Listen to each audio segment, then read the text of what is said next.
लोगों का जिस सीरीज का इंतजार था वो अब आ गई है।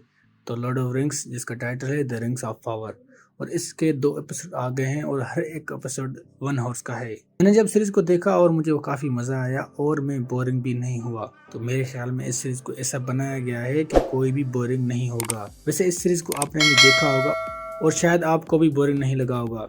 तो हमें इन 2 एपिसोड में एल्फ, इंसान, बोने, ओक्स और हाफ फुट्स, ये हॉबिट्स में से ही हैं, ये सब दिखते हैं। तो सबसे पहले स्टार्ट करते हैं एल्फ, जो कि मेन कैरेक्टर हैं इस सीरीज के। तो पहला एपिसोड स्टार्ट होता है वेलेनोर से।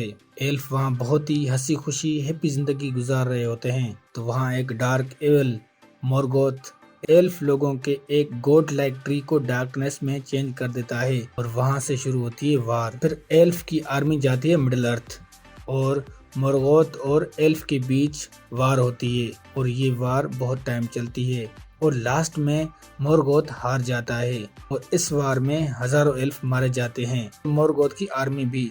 मगर मोर्गोथ का एक सर्वेंट रह जाता है और वो होता है सारोन। मतलब यहाँ सारोन का भी कोई मास्टर है। और उस वार में एल्फ फिनरोड भी मारा जाता है, जो कि गैलाड्रियल का भाई होता है। तो गैलाड्रियल कसम खाती है कि वो अपने भाई का बदला लेगी और वो अपने कुछ साथियों के साथ निकल पड़ती है और वो काफी अरसे तक सर्च करती रहती है, पर उसे कहीं भी कुछ भी नहीं मिलता और वो वापस आ जाती है। और फिर एल्फ हाई किंग गिलगलैड उसे बताता है कि मोर्गोथ से जो वार स्टार्ट हुई थी अब वो खत्म करते हैं, क्योंकि काफी सालों से अमन होता है मिडिल अर्थ पर और कहीं भी सारोन या फिर उसकी आर्मी नजर नहीं आती। तो हाई किंग गैलाड्रियल और उसके साथियों को वेलेनोर भेजता है एज अ हॉनर। तो वेलेनोर एक जगह है लाइक अ पैराडाइज, वहाँ एल्फ जाते हैं अपना सब कुछ छोड़कर और वहाँ आराम से जिंदगी गुजारते हैं। कोई गम नहीं, कोई चाहत नहीं, कोई डेथ नहीं। मगर गैलाड्रियल वेलेनोर के डर से ही वापस आ जाती है, क्योंकि उसका दिल दिमाग बदला लेना चाहता है और वो फिर समंदर में कूद जाती है। और फिर उसको एक इंसान मिलता है जिसका नाम होता है हेलबर्न और वो उसे बताता है कि जिसकी तुम्हें तलाश है वो साउथर्न में मिलेगा और वो दोनों उसी मंजिल पर चलते हैं। तो इन 2 एपिसोड में यही होता है गैलाड्रियल के साथ। अब आते हैं इंसानों पर। साउथर्न में एक इंसान का गांव होता है और वहीं एल्फ भी होते हैं एज आर्मी, मगर वहाँ के लोगों को एल्फ से रहना पसंद नहीं है और वो नहीं चाहते कि एल्फ इंसानों के गांव में रखवाली करें। और वहीं एक और एल्फ एरेंडोर और वहाँ के लोगों के इलाज करने वाली एक वुमेन होती है जिसका नाम होता है ब्राउनवेन। और ब्राउनवेन का एक बेटा भी होता है जिसके पास टूटी हुई तलवार होती है जिस पर सारुन का निशान लगा होता है और वो उसे अपने घर में ही रख लेता है। तो एरेंडोर और ब्राउनवेन एक दूसरे के क्लोज होते हैं और इन दोनों को कुछ पता चलता है और वो दोनों ढूंढने लगते हैं और वहाँ होते हैं ओक्स। एक गांव में एरेंडोर को ओक्स पकड़ लेते हैं तो ब्राउनवेन अपने गांव वालों को बचाती है एक ओक्स को मारकर। और यहाँ ब्राउनवेन का बेटा भी होता है जो तलवार यूज करता है, जो कि बहुत ही खून की प्यासी होती है। फिर हम देखते हैं हाफ फुट, जो कि सबसे छुपे रहते हैं और इनका गांव ऐसा होता है जिनको लोगों के पहचान में नहीं आए। तो ये अपने घर दरख्तों और पत्थरों पर बनाते हैं और ये काफी हद तक हॉबिट्स ही लगते हैं।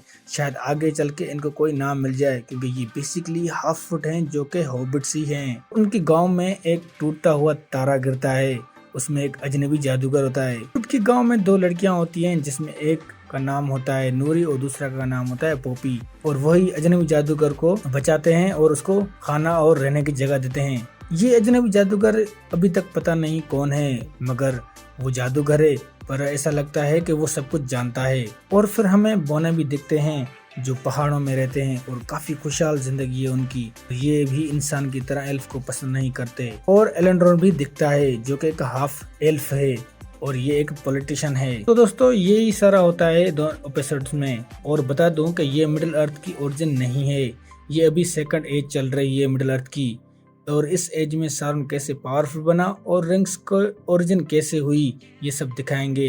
अगर मैं बात करूं वीएफएक्स की, तो इस सीरीज में वीएफएक्स बहुत ही जबरदस्त यूज किए गए हैं और लग भी रहा है कि ये सीरीज कितनी एक्सपेंसिव है, क्योंकि हर चीज को पूरे डिटेल्स में दिखाया गया है। और यहाँ सारे कास्ट की परफॉर्मेंस भी बहुत ही अच्छी है। और इस सीरीज की मेन बात बता दूं कि ये बोरिंग नहीं है। तो दोस्तों ये था हमारा रिव्यू, और अगर अच्छा लगे तो लाइक करो और हमारे चैनल को सब्सक्राइब करो।